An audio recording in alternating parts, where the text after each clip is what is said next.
Stimulation is the key to balance kapha dosha. Stimulation comes in many ways.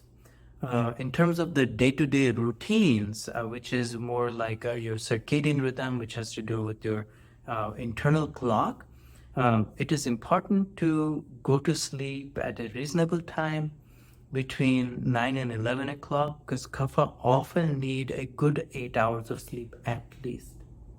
And still they might wake up feeling tired because that kapha is very slow at metabolizing. So sometimes that overnight cleansing and metabolizing and a process in your body that creates lightness to wake you up is a little bit slow.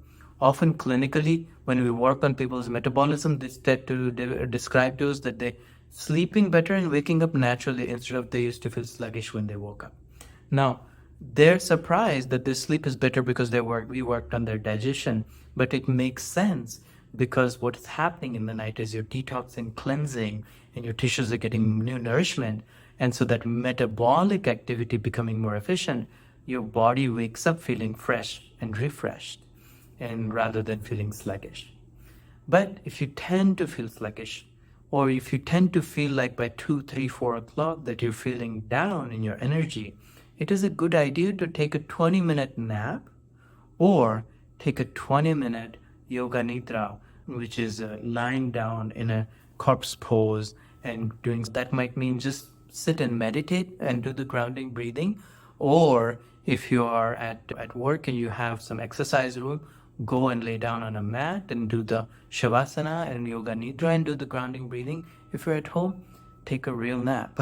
And what that does is that 20 minutes is all you need to just reset your system, and in turn your adrenal system will come back online and you'll feel more energized on the other side of it. If you go to sleep for 40 or an hour, you're going to feel much more groggy and sleepy because of what you've done is actually an adrenal reversal rather than a reset. Okay? And so your body thinks it's nighttime instead of body realizing, oh, I'm just resting and it's time to wake up. Okay? So be very careful about the 20-minute part. Stimulating breath work in the morning is best. Exercise in the morning is best. You can do ideally exercise before 8 a.m. is great because it really stimulates your thyroid and your adrenal metabolism. But before 10 a.m. is also reasonable because the adrenals reach a peak around that 8 to 10 marker. And so you need to give that a little boost so your metabolism is on a higher level throughout the day. More cardiovascular and stimulating exercise is better, and only to moderate weight and resistance. 50% cardiovascular, 40% resistance is usually how I divide that out. Fasting is good for the kapha dosha. So intermittent fasting is what is recommended on the day-to-day basis. So say you take 2 large meals in an 8-hour window. So you have a brunch around 10 to 11 o'clock, and then you have a dinner around 6 or 7 o'clock, and then you're done. That's what you're going to take. Maybe a small snack in between, but generally if the kapha having that slow metabolism, that's all they need. Like it's 2 good meals and they're fine.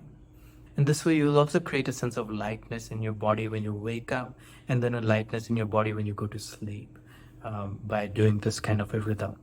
Breathing exercises. So there is a Bhastrika pranayam that is part of our YouTube channel.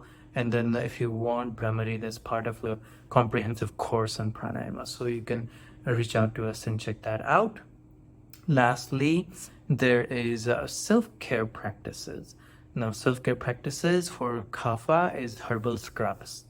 Scrubs are really good. They help to lighten the lungs, move a lot of mucus. So herbal scrub across the chest and over the back, over the neck, really do a lot of lymphatic cleansing and drainage. Over the upper arms is also very beneficial, and over the thighs is very beneficial, and hips is very beneficial because a lot of kapha kind of gets stuck in these areas. So herbal scrubs are really good. Spicy teas are really beneficial. So ginger tea, black pepper, cinnamon tea. I said black tea, but I meant black pepper tea. Caffeine it's a personal choice or it's a clinical choice, so I'm going to leave that out of it. But ginger tea, black pepper tea, or cinnamon, these spiced teas. Nutmeg is another really good one to include in your tea. as a way of making the tea more stimulating to the metabolism and making your body feel a little lighter and digestion more optimized. Then in terms of yoga, standing poses like warrior pose, tree pose, mountain pose, and then sun salutation flow are really good exercise in terms of yoga. So if you're not into doing a lot of like a cardio or weight training, then do this kind of yoga and you'll still get a kapha balancing benefit. You do the yoga with the stimulating breath like Bhastrika, you'll get even more kapha balancing benefit.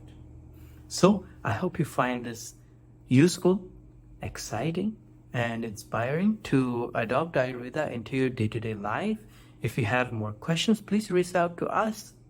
And we bring Ayurveda, which is for us an infinite resources for how to live our life in a better way. And so we're happy to help anyone, anytime. Thank you so much. Namaste.